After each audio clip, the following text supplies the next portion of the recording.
문을 열고 보니까 왼쪽에 이제 계단이 있어요. 그래서 계단에 흙발 자국이 탁탁탁탁 뭐 정말 좀 특이하다 싶을 정도로 흙발 자국이 이렇게 있고 2층을 따라 올라가니까 뭐 방이 하나, 둘, 세 개가 있고 뭐 화장실이 있어요. 근데 한쪽 문이 이제 한 3분의 1쯤 열려 있더라고요. 그래서 들어가 보니까 이제 한국인 한 분이 그 이제 팬티만 입고 입은 채로 여기 이제 목에 칼 찔린 상태로 이제 딱 사망해 있었던 거죠. 굉장히 이례적이다. 거의 왜냐하면 앙헬레스에서 발생하는 그 사건은 거의 다 이제 총기를 이용하거나 거의 뭐 청부살인이거든요. 이렇게 칼을 이용해서 살해를 한 게 오히려 굉장히 이례적이어서 그리고 음료수는 냉장고에 있었던 거. 그러니까 그럼 뭐야? 뭐 집 안에 있던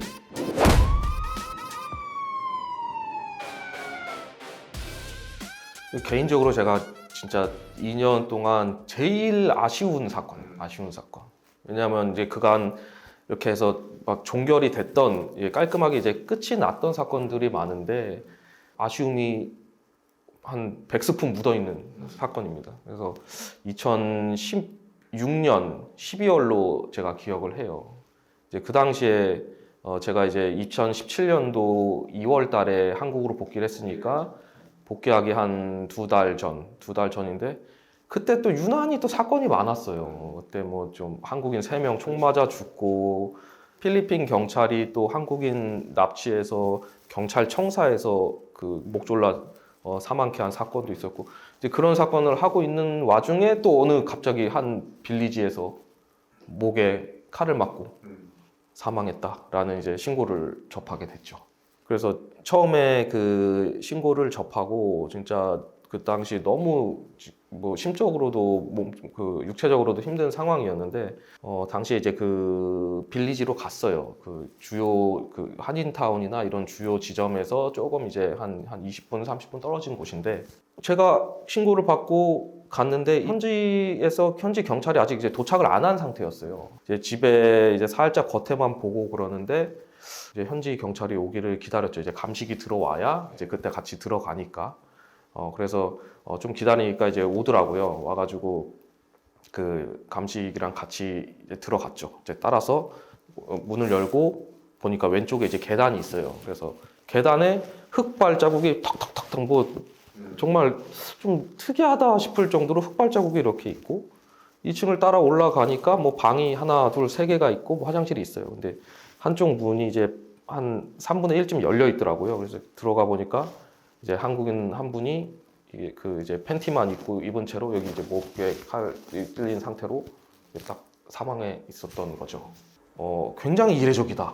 거의 왜냐하면 앙헬레스에서 발생하는 그 사건은 거의 다 이제 총기를 이용하거나 거의 뭐 청부살인이거든요. 이렇게 칼을 이용해서 살해를 한 게 오히려 굉장히 이례적이어서 이거는 뭐 청부살인은 아니다. 기본적으로 청부살인은 아니다라고 생각을 했었고 그래서 그 당시에 이제 그 현지 감식팀하고 이제 현장을 같이 둘러봤죠. 보니까 그 집이 좀 나이가 연로하신 한 70대 되신 분의 소유의 집이고 당시에 사망한 사람의 옆에 방에서 그분이 자고 있었고 1층에 가정부, 필리핀 여자 가정부가 또 자고 있었어요.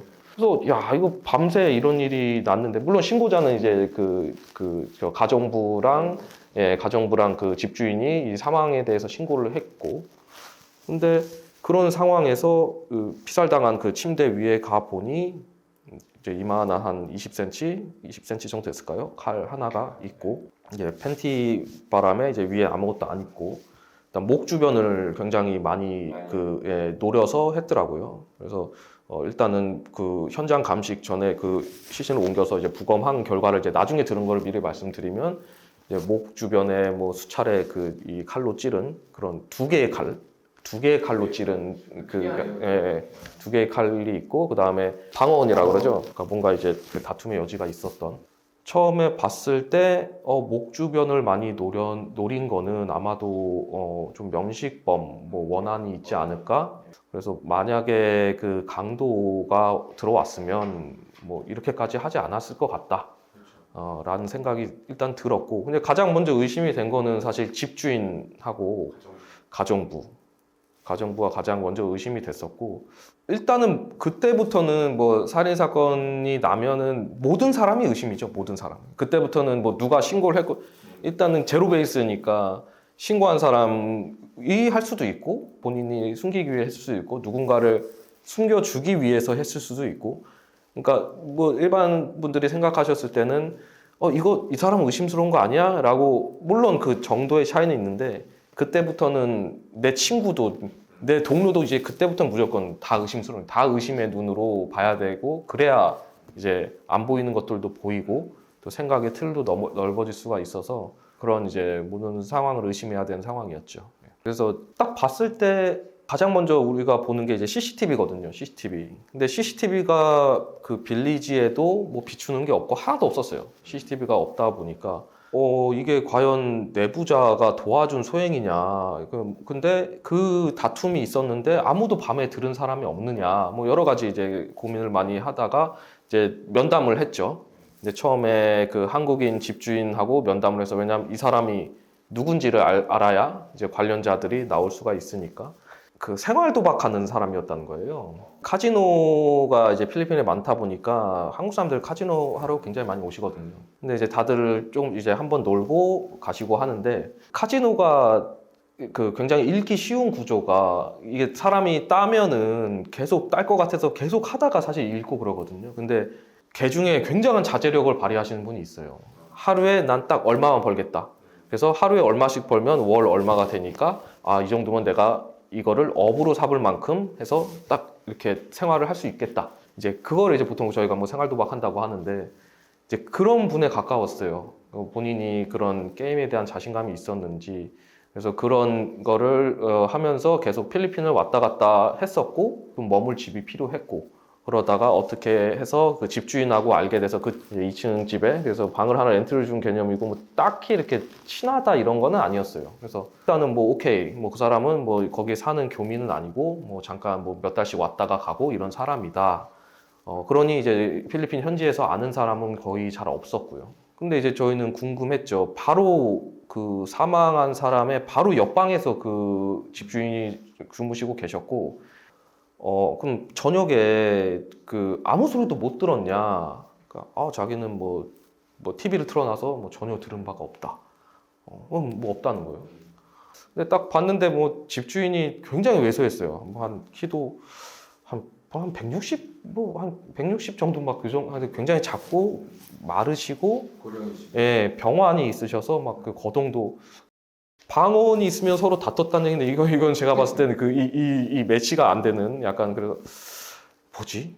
그렇게 면담을 하고 있는데 저쪽 뭐 좀 그 집 앞에 이제 차가 세워져 있는데 차 안에서 또 칼이 하나가 또 발견됐어요. 차 뒷자리에서. 그러니까 이제 침대에서 하나가 발견된 거고, 주변 이제 수색했을 때 차 안에서 그 칼이 하나로 발견됐죠. 이게 칼이 2개가 발견된 거죠. 그러니까 그거는 그 집주인 차예요. 예, 집주인 차고. 그러니까 굉장히 이상하다. 왜 칼이 왜 차 안에 있지? 집주인이 뭐 살해를 의뢰했을까? 뭐 이런 생각도 들었고요. 어찌됐건 본인은 1절 못 들었다 하니까 그것도 조금 좀 이상해서, 하여튼 일단은 뭐 그렇게 1차 진술을 그렇게 했고, 그러면 뭔가 가정부랑 뭔가 있나? 이제 우리가 사망 추정 시간을 봤을 때 가정부랑도 면담을 했더니 한 저녁 10시까지는 봤대요. 나와서 담배 피는 모습을 봤다. 근데 다음날 새벽 6시에 그 아침에 청소하러 올라가니까 사망해 있었다. 그러니까 이제 그 사이인 거죠. 가정부 진술이 굉장히 특이했어요. 굉장히 특이한 게, 올라갔는데 뭐 흙바닥이 뭐 밑에 흙 누가 이렇게 막 뭐야 그래서 막 치웠대요. 또 사실 그게 다 증거인데 다 쓸고 닦고 다 하고, 그 올라가는 길에 그 작은 방이 하나 있었어요. 그러니까 올라가는 길에 작은 방이 하나 있고, 그 위에 조금만 더 올라가면 이제 사망한 사람의 방, 이제 그 집주인 방. 작은 방이 문이 열려 있는데 또 창문이 열려 있었대요. 그래서 창문 열려 있는데 보니까 그 페트병, 음료수 페트병 2개가 다 이제 비워진 채로 이렇게 그 침대 위에 있었대요. 그래서 보니까 이거 냉장고에 있던 건데, 뭐야, 밤에 먹었나? 그럼 화장실을 갔더니 대변을 엄청나게 쌌다는 거예요. 물을 안 내려놨다는 거예요. 그래서 자기가 물을 이렇게 쫙 내렸대요. 이제 막 지저분해서 막 다 닦고. 그래서 이제 뭐 이렇게 봤는데 이제 사람이 죽어 있으니, 그러더니 이제 뭐 얘기하다가 뭐 또 집에 과일을 깎는 칼이 있는데 그 두 개가 없어졌대요. 그래서 혹시나 해서 그걸 보여줬더니 맞대요. 이 칼이래요. 그 위에서 발견된 칼, 그 차 안에서 발견된 칼, 이게 집에 있었던 칼이죠. 그리고 음료수는 냉장고에 있었던 거. 그러니까 그럼 뭐야, 뭐 집 안에 있던 사람이 죽인 건가?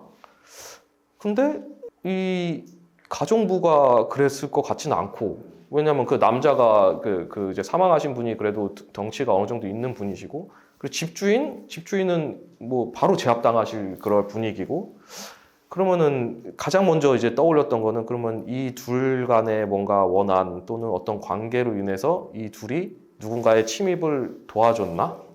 이런 생각을 한 거죠. 그러니까 무조건 누군가가 하여튼 집 안에 들어왔고, 흙이 있고 맨발 조근적이, 그러니까 신발이 아니라 맨발이었어요. 그러다 보니까 이제 외부에서 침입을 했고, 전반적으로 보니까 그 작은 방, 처음에 페트병을 발견한 방에 창문이 이렇게 열려 있었는데 그게 외부로 통하는 길이었어요. 그래서 우리가 추정컨대 그쪽으로 해서 들어와서 칼을 1층에 그 주방에서 칼을 가지고 올라와서 살해를 한 거고, 뭔가 목이 말랐는지 음료수를 마셨고 배가 아팠는지 대변을 봤다. 이제 그렇게 이제 전반적으로 그 두 사람의 얘기를 들으니까 1차적으로 그려지는 그림이 그렇더라고요. 그래서 일단은 현지 경찰하고 이제 그쪽 위주로 지문 감식을 실시를 했죠. 그랬더니 굉장히 다행히도 그 창틀, 그 작은 그쪽의 창틀에서 지문이 하나 이제 채취가 됩니다. 일단은 이 용의자가 한국인이면 이 지문을 한국에 보냈을 때 한국인이 나오니까 그거를 이제 한국에도 보내봤는데 한국인이 안 나왔죠. 그래서 야, 이거는 한국인 아니다. 그 현지 경찰한테 얘기했죠. 이거 뭐 필리핀이든 뭐 하여튼 한국인 아니다. 출입하는 쪽으로 이렇게 싹 바깥쪽에 수풀이 있어서 갔더니 거기 티셔츠가 하나 이제 덩그러니, 흰색 티셔츠가 덩그러니 떨어져 있어요. 보니까 피가 잔뜩 묻어 있는. 예. 그러니까 이거는 사망한 사람의 피 아니면 용의자 피다. 예. 왜냐면 우리가 보통 이제 칼을 사용해서 뭐 어떤 이 찌르는 행위를 할 때는 그 격하게 하다 보면 이제 칼 날에 이제 자기 손도 나가서 이제 본인 피가 흐르는 경우가 많거든요. 그 피에 대한 그 감식을 이제 현지에서 감정을 했고 제3의 불상의 자의 피로 나왔어요. 그래서 우리가 확보한 건 이제 지문이랑 피, 이제 그런 부분이죠. 이게 우리나라 사람들은 다 알잖아요. 뭐 가서 뭐 하면 지문 나오니까 막 장갑 끼고 하잖아요. 그 한 군데가 아니라 엄청 많이 발견됐어요. 지문이. 그러니까 그 말은 필리핀에 이제 전문적인 킬러들이 많이 있어서 직업적으로 삼는. 근데 이제 그런 애들은 아니다. 얘는 초짜다. 완전 제가 정확히 느끼기에는 얘네는 무슨 청소년 아니면 20대 초반 이런 잘 그 세상 돌아가는 거 잘 모르는 동네 그냥 뜬 애기들이 한 거다라는 느낌을 확 받았어요. 집에서 음료수 마시고 그 똥 매랍다고 똥 싸고 가고 그 뭐 흙발자국으로 뭐 다 남기고 지문 남기고 가고 뭐 근처에 뭐 피도 닦아서 뭐 하여튼 그러니까 이런 데에 대한 지식이 1도 없는. 그래서 제가 사실 제일 아쉬운 부분이 그런 부분이거든요. 그래서 일단은 거기까지가 1차적으로는 수사를 한 거죠. 그리고 한국에 그런 그 사안을 보고를 했더니 한국에서 수사팀 보조 이제 지원 인력을 이제 보내줬습니다. 그 감식팀 1명, 그리고 프로파일러 1명 보내줘서 저는 이제 그분들 오실 때까지 사망하신 분 관련해서 이제 조사를 이제 시작하고 있었죠. 그 제가 카지노 쪽에 이 사람의 동선들이 거의 카지노 집이었어요. 그러니까 뭐 다른 데 가는 데가 없고 뭐 골프를 치거나 그런 것도 아니고. 그래서 그 자주 가는 카지노 가서 이제 쭉 보면서 면담을, 진술을 들었죠. 우리가 이제 흔히 이제 살인사건 하면은 3가지를 보거든요. 원한, 치정, 돈. 뭐 그게 일단은 돈은 잘 모르겠어. 그래서 처음에 저도 의심을 했던 게 이 집주인하고의 뭐 돈관계가 있었나? 그래서 그런 부분이 있어서 집주인이 뭔가 누군가한테 의뢰를 했을 가능성? 근데 단순 강도라고 보기에는 조금 애매했거든요. 그래서 딱히 뭐 그런 부분도 발견되지가 않았어요. 그래서 사실 그럼 치정? 근데 치정 가지고 그렇게 보통은 이제 앙헬레스에서는 거의 돈 아니면 원한 이쪽이 커서, 그래서 하여튼 그런 상황에서 수사 지원팀이 이제 도착을 했죠. 도착을 해서 이제 과학수사팀이 다시 2차적으로 현장 검증을 다시 합니다. 그 필리핀 경찰이 1차적으로 지문 채취를 했어요. 그러면은 그 장소는 지문이 조금 훼손됐을 거잖아요. 한번 접촉이 있었으니까. 근데 우리 과학수사관이 지문 채취를 했는데 더 잘 나왔어요, 필리핀. 두 번째로 채취를 했는데 그 필리핀 애들이 딴 거보다 훨씬 선명하게 잘 나왔고, 제가 이제 굉장히 좀 놀랐었던 부분이, 당시에 이제 발견된 그 바깥에서 발견된 티셔츠에 묻은 피, 보통은 우리가 그 DNA 감정을 하면 누군가의 DNA와 이 피의 DNA가 매칭을 시키거든요. 근데 대조군이 없으면 이 피가 갖고 뭐 할 수 있는 게 없어요. 대조군이 있어야 매칭을 시키니까. 근데 이 피 갖고 뭔가를 알 수 있다는 거예요. 국적을 알 수 있대요. 네, 국적을. 그래서 당시에, 지금은 어떻게 되는지 모르겠는데, 당시에 이제 이거를 공식적으로 증거화할 수는 없으나 통계적으로 유의미한 정도. 그래서 피를 분석하면 이게 계속 이제 아마 쌓였으니까 지금은 더 정확도가 올라갔을 거예요. 그래서 그걸 한국에 보내서 확인해 보니까 95%인가 필리핀인으로 나온 거죠. 그래서 이제 필리핀 경찰한테 이제 불러서, 야, 봐봐, 이거 지문 한국인 아니다. 이거 필리핀인이다. 이거 그럼 니네가 지금 열심히 해야 된다. 이 주변에 싹 다 한번 첩보를 돌리고 해봐라. 이게 왜냐하면 한국인이 용의자인 경우에는 제가 적극적으로 그거를 이제 주변 첩보를 통해서 그 한국 자료와 어떤 여러 가지 종합적으로 해서 이제 압축을 하는데, 필리핀인이 용의자이면 제가 접근할 수 있는 그 정보가 굉장히 제한적이에요. 필리핀인과 의사소통은 하지만 이들이 저를 신뢰할 리 만무하고, 그렇기 때문에 이제 필리핀인 용의자가 생기면 필리핀 경찰의 의지가 굉장히 중요해요. 제가 그거를 이제 계속 신신당부했죠. 이거는 내가 해줄 수 있는 거는 지금 봐봐, 지금 필리핀인이라는 거 너네 족적 나왔지, 지문 나왔지, 지문, 걔네들도 강력범죄자는 지문을 보관하거든요. 당시에 이제 프로파일러가 한 분 오셨는데, 정말 프로파일러가 굉장히 수사하는데 도움 많이 되더라고요. 프로파일러는 전체적으로 쫙 봐요. 수사관들이 모은 증거 자료들, 객관적인 과학수사 자료들, 진술, 심리 이런 것들을 종합해서 종합보고서를 생산을 해갖고 굉장히 입체적으로 볼 수 있게 하는데, 당시 그 집주인하고 면담을 추가로 하게 됩니다. 근데 집주인이 굉장히 이제 계속적으로 불안에 떠는 모습. 그러면서 계속 아무것도 모른다 라는 말만 하고, 근데 아무리 봐도 이상한 거예요. 왜냐면 바로 정말 벽 하나 사이로 방이 있었거든요. 사망하신 분하고. 밤에 주변에 시끄러운 것도 없고, 아예 못 들었다라고 하기는 굉장히 그렇고. 그래서 저희가 그 방에 이제 들어가 봤어요. 한 명은 집주인 방, 한 명은 저 사망하신 분의 방에 들어가서 소리를 내봐라. 다들 조용히 하고. 그래서 하니까 조금만 얘기해도 굉장히 크게 울리는 거예요. 이거는 저녁에 못 들을 수가 없다. 이거는 말이 안 된다. 근데 뭔가 이유가 있다라고 생각을 해서 일단은 그렇게 놔두고 이제 집안에 이제 감식을 계속적으로 하는데, 거기서 갑자기 새로운 지문이 발견된 거예요. 한국인의 지문이. 그래서 너무 놀라서 한국에다 이제 보내, 한국에서 이제 연락이 왔어요. 봤더니 알고 보니 제 지문이 나와가지고 제가 근데 그래서 너무 제가 그 당시 너무 힘들었다고 초반에 말씀을 드린 게, 제가 잠을 못 자고 있다 이렇게 하다가 이게 짚은 거예요. 이렇게 제 지문이 우리 단체 톡방이 있었는데 제 인적 사항이 딱 이렇게 뜨더라고요. 그래서 죄송합니다. 제가 그러고 그랬었던 에피소드가 좀 잠깐 있었고, 수차례 이제 면담을 했어요. 면담을 하고 저도 이제 얘기를 했죠. 지금 당신이 의심을 받는다. 조금이라도 들은 게 있으면 솔직하게 얘기해 달라. 본인이 결국 두려운 게 본인이 뭔가 이제 문제가 생길 것 같다라는 거니까, 지금 그 옆에서 우리가 벽을 하나 두고 소리 질렀는데 소리가 이렇게 나는데 아무것도 못 들었다. 그럼 당신이 누군가를 고용한 거 아니냐라고 오해하기 딱 좋지 않냐. 그러니까 이제 한 3번째, 4번째 면담을 했을까? 얘기를 하더라고요. 뭔가 듣기는 들었어요. 이렇게.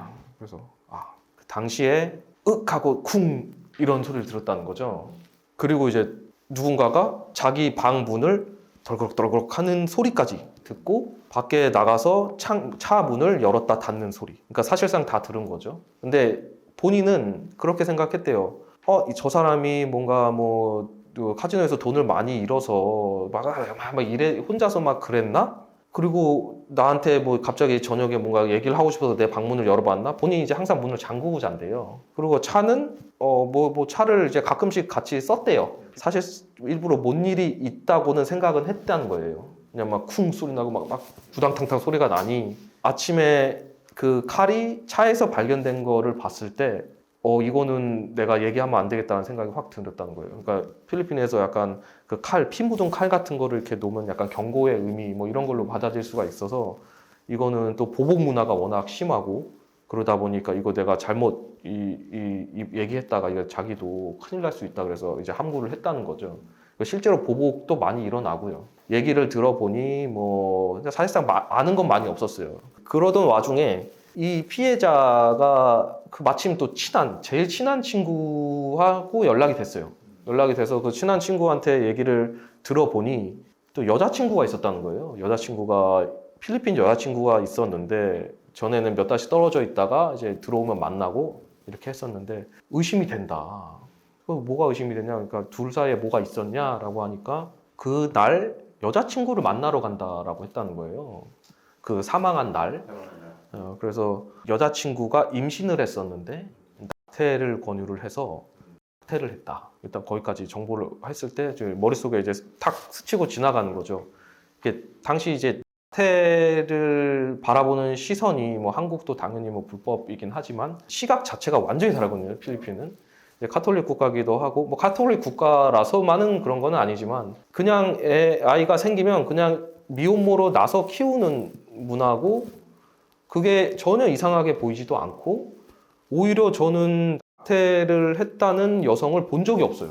단 한 명도 들어본 적도 없고 그만큼 법을 떠나서 사회적으로도 좀 허용이 안 되는 굉장히 그런 거에 대해서 문화가 있는데 또 그런 얘기를 하더라고요. 이 당시에 그 낙태 문제 가지고 여자친구랑 굉장히 좀 다퉜다. 그래 좋아. 그래서 그 여자친구를 연락처를 받아서 여자친구랑 면담을 합니다.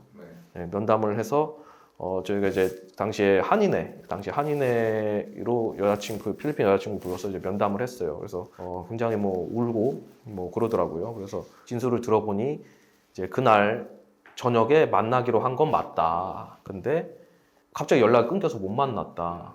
뭐 왜 다시 연락을 해서 뭐 찾아가거나 뭐 그럴 생각 없었냐? 그래서 아니 뭐 그렇지는 않았고 연락이 끊겨서 자는 줄 알았다. 그 정도 얘기를 하길래 그 또 더 얘기할 거 없냐니까 뭐 없대요. 근데 제가 그 얘기를 먼저 꺼냈죠. 아이를 낙태한 사실이 있지 않냐? 그랬더니 엄청 놀라더라고요. 아 맞다. 그거를 결심하고 나서 그 시술을 받았고 그때 자기네 친오빠들이 엄청 화가 났다는 거예요. 순간적으로 이제 걔네들? 이라는 생각이 드는 거죠. 왜냐하면 이거는 뭔가 전문가적인 뭐 그런 것도 아니고 뭐 돈적인 부분에 대한 그런 것도 없었고 뭐 치정 뭐 하여튼 뭐 다른 여자는 특별히 없었고 여자친구가 만났던 거로 기억하고 그렇죠. 이게 뭔가 오빠들 범인이 저희가 2명으로 추정을 했거든요. 당시에 이제 칼도 2개가 사용이 됐었고 막 흙바닥. 그러니까 뭔가 이제 머릿속에 갑자기 그게 그려지는 거죠. 이 사람이 필리핀에 들어왔다는 사실을 알고 어찌 보면 여자친구랑 연락하는 모습, 연락하는 걸 보고 얘가 지금 집에 있구나를 확인했을 가능성도 있고 뭔가 이 오빠들, 뭐 단순히 오빠들이 뭐 청부 살해업자는 아니었을 테니 뭔가 아마추어적인 모습, 이제 그 모습이 이제 딱 떠올랐죠. 현지 경찰을 빨리 불렀죠.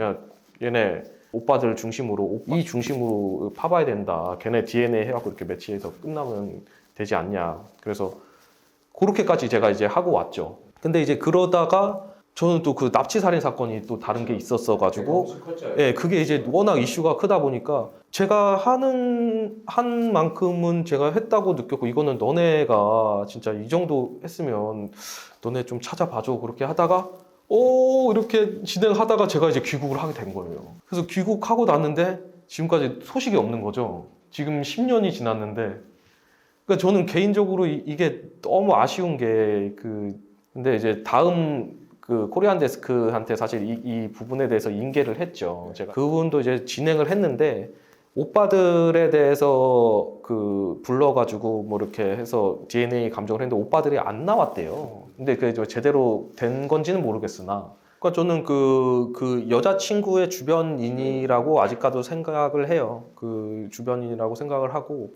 더 나오지는 않았어요. 물론 제가 뭐 놓친 부분도 물론 있겠죠. 근데 가장 전반적으로 이제 큰 틀에서 봤을 때 아마 여자친구의 그 이제 낙태라는 특수성이 조금 있었고 굉장히 허용되지 않는 필리핀 사회에서는 정말 심적으로 허용되지 않는 행위인 거예요. 이거는 거의 그 누군가를 죽이는 거와 가까운 물론 죽이는 뭐 그 당연히 그렇겠지만 충분히 살해 동기가 될 법할 정도라고 보셔도 무방할 정도로 이 사람이 필리핀에 있을 때 한국에서 와서 뭔가 저질렀나? 근데 한국 사람이 이런 방식으로 저지르진 않죠, 보통. 흑발도 봤는데, 그 당시 이제 저희가 흑발의 사이즈를 봤을 때, 그 좀 이렇게 어린 애들이 있어요. 젊은 애들. 그러니까 약간 그러니까 체구가 작고. 왜냐하면 그 창문으로 출입을 했는데, 창문이 좀 덩치 큰 성인은 못 들어오는.